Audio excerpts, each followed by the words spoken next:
साल 2000 में एक फिल्म आई थी जिसने हिस्टोरिकल एपिक फिल्मों का अंदाज ही बदल कर रख दिया। तो चलिए आज रिडली स्कॉट की उस शानदार दुनिया में चलते हैं जिसका नाम है ग्लैडिएटर।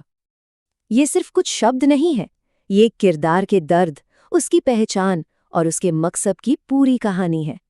एक ऐसे हीरो की दास्तान जो अपना सब कुछ खो चुका है और अब उसके अंदर सिर्फ एक ही आग जल रही है, बदला लेने की आग। तो कहानी हमें ले चलती है 180 ईस्वी में। रोमन जनरल मैक्सिमस डेसिमस मेरिडियस जर्मेनिया के कबीलों के खिलाफ एक बहुत लंबी और मुश्किल जंग जीत कर लौटे हैं। वो अब बस थक चुके हैं और उनका दिल अपने घर, अपने खेतों और अपने परिवार के पास वापस जाने के लिए तड़प रहा है। और यहीं पर कहानी के दो बिल्कुल अलग सिरे आकर टकराते हैं। एक तरफ है मैक्सिमस, एक सम्मानित जनरल, और दूसरी तरफ है कमोडस, सम्राट का बेटा, जिसे हमेशा लगता है कि उसके पिता ने उसे नजरअंदाज किया है। जब वो अपने पिता का प्यार मैक्सिमस के लिए देखता है तो उसकी असुरक्षा नफरत और जलन में बदल जाती है। और ये एक ऐसी आग थी जो पूरे रोम को जलाने वाली थी। जो बूढ़े सम्राट मार्कस ऑरेलियस हैं, वो एक बहुत बड़ा फैसला लेते हैं। वो जानते थे कि उनका बेटा कॉमोडस सत्ता के नशे में रोम को तबाह कर देगा, इसलिए वो मैक्सिमस को अपना वारिस चुनते हैं, लेकिन सम्राट बनाने के लिए नहीं, बल्कि रोम का संरक्षक बनाकर सत्ता वापस लोगों के हाथ में, यानी गणराज्य को सौंपने के लिए। ये एक ऐसा फैसला था जो रोम का भविष्य बदलने वाला था। लेकिन जब कमोडस को अपने पिता की इस योजना के बारे में पता चलता है तो उसका दर्द और गुस्सा सारी हदें पार कर जाता है। वो एक ऐसा घिनौना काम करता है जिसकी कोई सोच भी नहीं सकता। वो अपने ही पिता को गले लगाकर उनकी सांसें रोक देता है और खुद को रोम का नया सम्राट घोषित कर देता है। नया सम्राट बनते ही कमोडस मैक्सिमस से वफादारी की मांग करता है, लेकिन मैक्सिमस, जो सच जान चुका था, झुकने से साफ मना कर देता है और इसका अंजाम बहुत भयानक होता है। कमोडस मैक्सिमस को मौत की सजा देता है और उसके परिवार को भी बेरहमी से मार डालने का हुक्म देता है। एक ही पल में मैक्सिमस की पूरी दुनिया तबाह हो जाती है। और यहीं से मैक्सिमस की जिंदगी का दूसरा और शायद सबसे क्रूर अध्याय शुरू होता है। रोम का सबसे महान जनरल अब एक भगोड़ा है। मौत के मुंह से बचकर वो गुलामी की अंधेरी दुनिया में पहुंच जाता है, जहां इंसानों की जिंदगी की कोई कीमत नहीं है।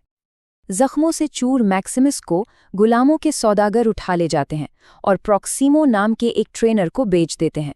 एक टूटे हुए इंसान से अरीना का देवता बनने का ये सफर बहुत मुश्किल था।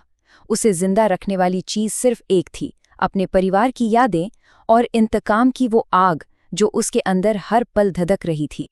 उसका ट्रेनर प्रॉक्सिमो, जो खुद कभी एक मशहूर ग्लैडिएटर था, उसे जीत का वो मंत्र देता है जो उसकी किस्मत बदल देता है। वो सिखाता है कि असली ताकत तलवार में नहीं, बल्कि लोगों के दिलों पर राज करने में है। भीड़ को जीतो और तुम अपनी आज़ादी जीत लोगे। और यही सलाह मैक्सिमस के बदले का सबसे बड़ा हथियार बन जाती है। द स्पेनियार्ड के नाम से मशहूर मैक्सिमस की शोहरत उसे वहीं खींच लाती है जहां से उसकी बर्बादी शुरू हुई थी। रोम का भव्य और खूनी कोलोसियम, वो साम्राज्य का दिल जिसकी उसने कभी अपनी जान पर खेलकर रक्षा की थी। और देखिए किस्मत का खेल कैसा होता है। कमोडस, जो लोगों का ध्यान अपनी क्रूरता से हटाने के लिए 150 दिनों के खेलों का आयोजन करता है, अनजाने में अपने सबसे बड़े दुश्मन के लिए ही मंच तैयार कर देता है। और फिर आता है वो पल जो सिनेमा के इतिहास में अमर हो गया। कोलोसियम में मैक्सिमस अपनी टीम को एक नामुमकिन सी लगने वाली जीत दिलाता है। जब सम्राट कॉमोडस उस अजय ग्लैडिएटर से मिलने अरीना में उतरता है तो मैक्सिमस अपना हेलमेट उतारता है और वक्त मानो थम जाता है। उसकी दहाड़, क्या आपका मनोरंजन नहीं हुआ, पूरे कोलोसियम में गूंज उठती है और सम्राट के पैरों तले जमीन खिसक जाती है। अब मैक्सिमस सिर्फ एक ग्लैडिएटर नहीं था, वो रोम के लोगों की उम्मीद बन चुका था। एक ऐसा हीरो जो सम्राट की आंखों में आंखें डालकर उसे ललकार रहा था। उसकी बढ़ती लोकप्रियता कॉमोडस के शासन के लिए एक सीधा खतरा थी और अब ये तय था कि रोम में दोनों में से कोई एक ही जिंदा बचेगा। मैक्सिमस सम्राट की बहन लूसिला और कुछ वफादार सेनेटरों के साथ मिलकर कॉमोडस को सत्ता से हटाने की एक गुप्त योजना बनाता है, लेकिन धोखा हर मोड़ पर उसका इंतजार कर रहा था। ये साजिश नाकाम हो जाती है, उसके साथ ही पकड़े जाते हैं और मैक्सिमस के लिए आज़ादी के सारे रास्ते बंद हो जाते हैं। कॉमोडस जानता था कि वो मैक्सिमस को ऐसे नहीं मार सकता, क्योंकि अब वो सिर्फ एक गुलाम नहीं बल्कि रोम का हीरो बन चुका था। तो अपनी झूठी शान को साबित करने के लिए वो मैक्सिमस को कोलोसियम के बीचों बीच हजारों लोगों के सामने एक आखिरी लड़ाई के लिए चुनौती देता है। लेकिन एक कायर हमेशा कायर ही रहता है।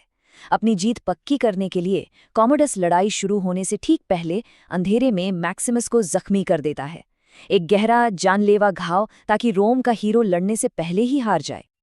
उस जानलेवा घाव के बावजूद मैक्सिमस अपनी आखिरी ताकत के दम पर लड़ता है। वो न सिर्फ कॉमोडस को मारकर अपना बदला पूरा करता है, बल्कि अपनी आखिरी सांसों में रोम को आज़ाद करने का हुक्म भी देता है। एक सैनिक के तौर पर उसने रोम की सेवा की, एक गुलाम के तौर पर उसने लोगों का दिल जीता, और अपनी मौत में उसने रोम को उसकी आज़ादी वापस दिला दी। तो ये तो थी फिल्म की कहानी। चलिए अब जरा पर्दे के पीछे चलते हैं और देखते हैं कि इस फिल्म ने सिनेमा पर क्या असर डाला। ग्लैडिएटर सिर्फ एक फिल्म नहीं थी, ये एक सिनेमैटिक घटना थी। 1960 के बाद से स्वॉर्ड एंड सैंडल यानी हिस्टोरिकल एपिक फिल्मों का जमाना लगभग खत्म हो गया था। ग्लैडिएटर ने अकेले ही इस जॉनर को फिर से जिंदा कर दिया, और इसके बाद ही हमें ट्रॉय और 300 जैसी फिल्में देखने को मिली। इस फिल्म की कामयाबी सिर्फ बॉक्स ऑफिस तक ही नहीं रुकी, इसे क्रिटिक्स ने भी खूब सराहा, और इसका सबसे बड़ा सबूत है कि इसने एक दो नहीं बल्कि पूरे 5 ऑस्कर अवार्ड्स जीते। और इन 5 पुरस्कारों में सबसे बड़े थे बेस्ट पिक्चर का खिताब और रसल क्रो के लिए बेस्ट एक्टर का अवार्ड। मैक्सिमस के किरदार ने रसल क्रो को रातों रात हॉलीवुड का एक ग्लोबल सुपरस्टार बना दिया। एक और दिलचस्प बात यह है कि प्रॉक्सिमो का किरदार निभाने वाले एक्टर ओलिवर रीड का निधन फिल्म की शूटिंग के दौरान ही हो गया था। उस वक्त मेकर्स ने बॉडी डबल और उस समय की नई सीजीआई तकनीक का इस्तेमाल करके उनके बचे हुए सीन्स को पूरा किया और उनके किरदार को एक यादगार विदाई दी। तो आखिर में ग्लैडिएटर हमें एक गहरे सवाल के साथ छोड़ जाती है। वक्त के साथ क्या याद रखा जाता है, एक सम्राट की जालिम ताकत या एक नायक का अमर बलिदान? इसका जवाब शायद इस बात में है कि हम और आने वाली पीढ़ियां किसे याद रखना चुनते हैं।